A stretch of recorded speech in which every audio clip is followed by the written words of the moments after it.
Hannah Carney is from Norwich, Vermont. The secret to her amazing success is that she is, in fact, a soccer player first and a skier second. She is the Olympic gold medalist from the 2010 Vancouver Olympics, a World Cup overall champion, holder of an FIS record for most World Cup victories in a row, and she claims she's not done yet.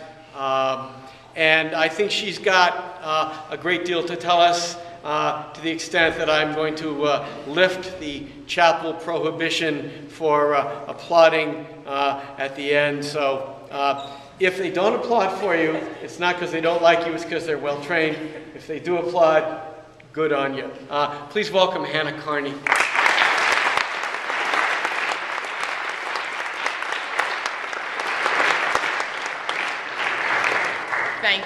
Thank you very much for having me. Congratulations to all of the award winners.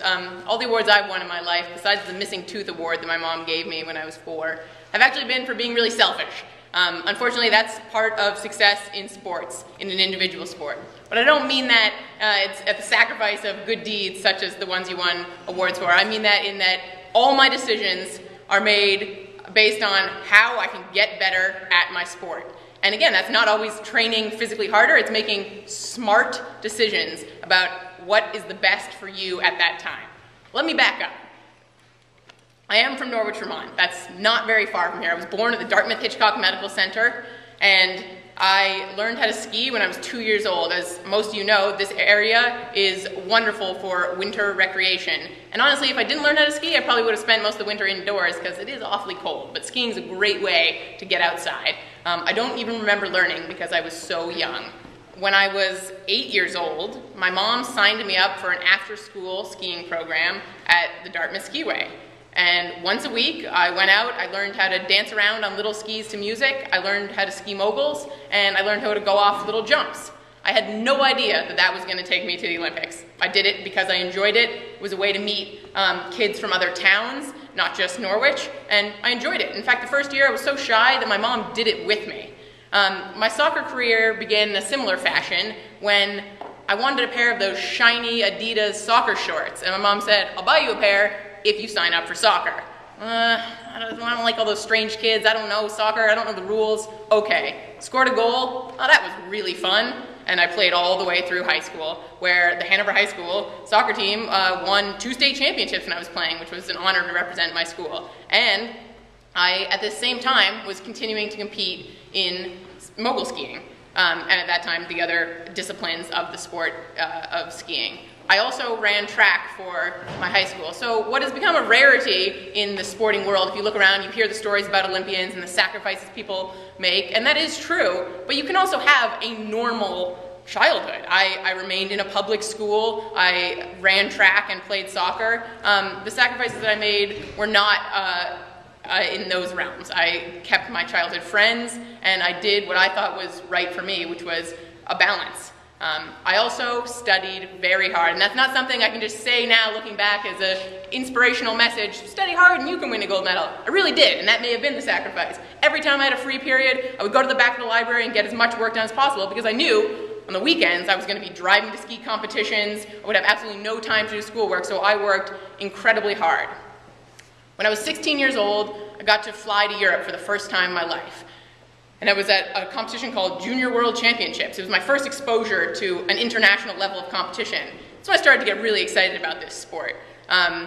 When I won, I got even more excited because I thought, if I'm the best person who's 16 at this sport, maybe I could be the best when I'm older.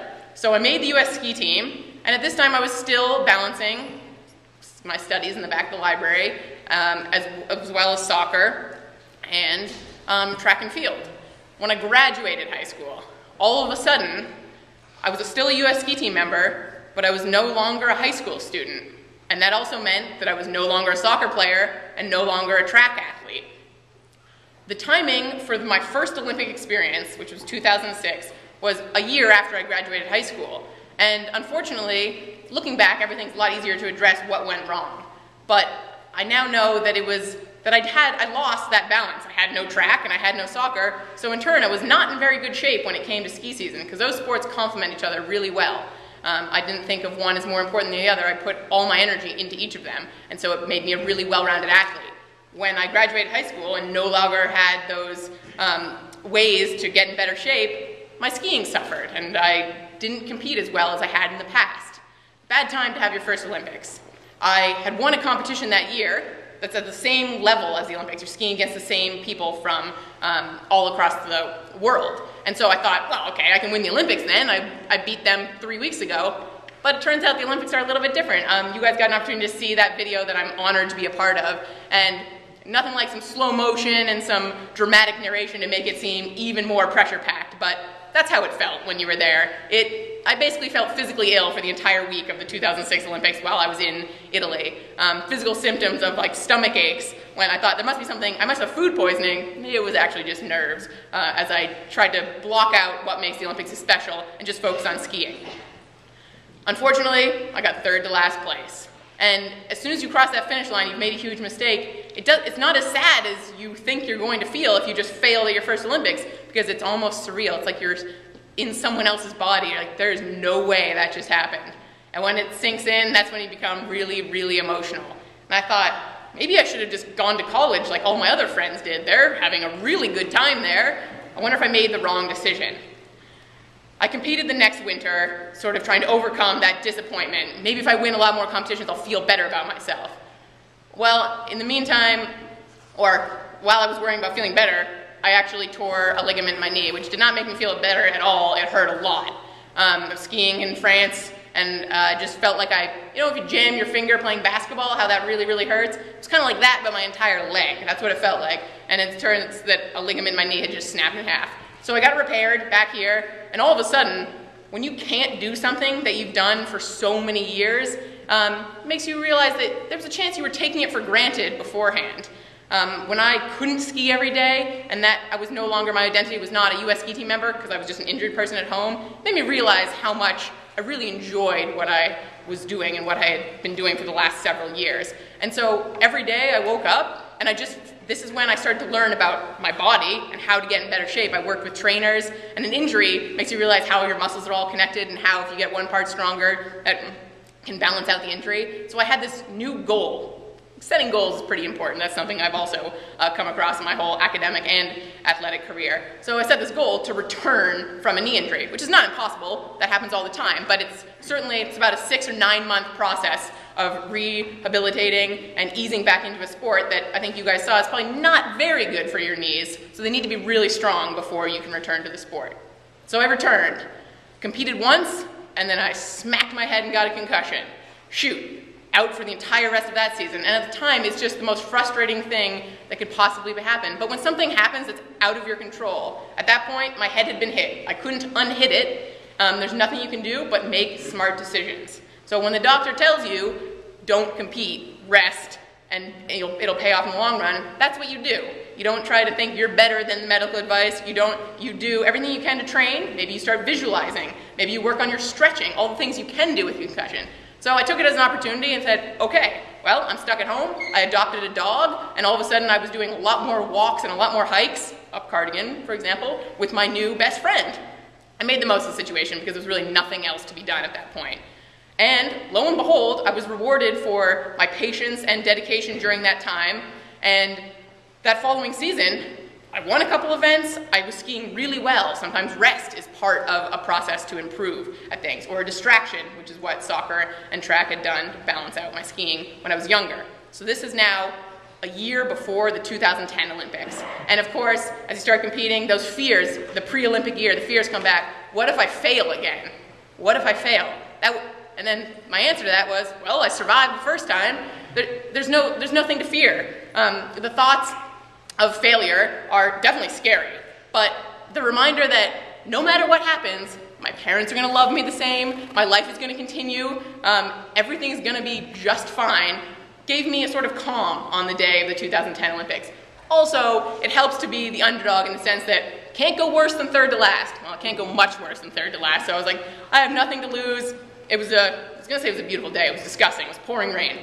But it was a beautiful day in the sense that I embraced the fact that it was the Olympics, and I was thoroughly excited this time. I didn't try to block out what makes it special. So I walked in the opening ceremonies in a stadium of, I I think 30,000 people roaring when the Team USA walks out. Hard to beat that moment. So that excitement carried me through. 24 hours later, I was at the top of the course. I don't need to tell you about that day because you saw the video of it. I won. And they gave me a gold medal. And the only thing close to topping walking into the opening ceremonies is the actual medal ceremony itself. Again, I dreamed about how I was going to ski and what I needed to do to win a gold medal, but I didn't dream about what it would be like for them to hand it to me and for the national anthem to play, to know you're representing your country. And so it was all worth it. And at that moment, I tried to, of course, it's hard not to reflect upon your past and all the things that went wrong, but the rewards that come out of pushing through and persevering. And so I tried to think about that and reflect upon the people who'd helped me get there, but I also remember just thinking, try to remember this, try to remember this, try to remember this, as I was standing out there and the national anthem was playing, and I do. I remember the feeling more than the actual faces and the sounds. More recently, to continue my timeline, I am planning on competing in 2014.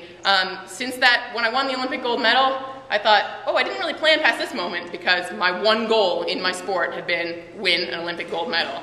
And they always say, careful what you wish for. Well, I have no regrets about wishing for that, but you do have to reevaluate, and all of a sudden it's an opportunity to create a new goal. That's the best part about achieving goals, is onwards. So no mogul skier has ever won 2 gold medals. There's been a lot of double medals, but the second one's never been gold. And that's my new goal.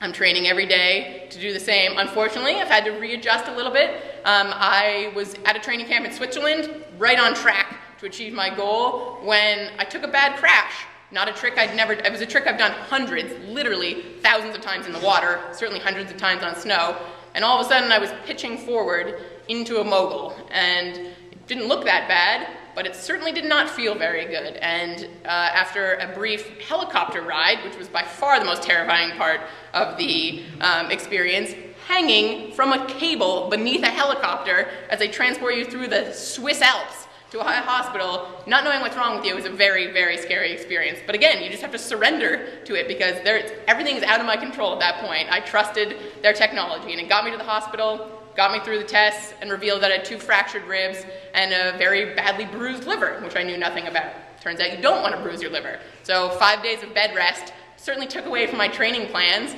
but if you think about it, my joints got a break from any sort of pounding that my teammates were experiencing. I became very appreciative of my ability to abuse myself physically in the gym when I'm healthy, and so my training, now that I'm back on track, has a new sort of desperation and inspiration in that I don't want to get hurt again, and I'm so grateful to be able to train every day to achieve my next goal. So thank you for listening, and have a wonderful winter.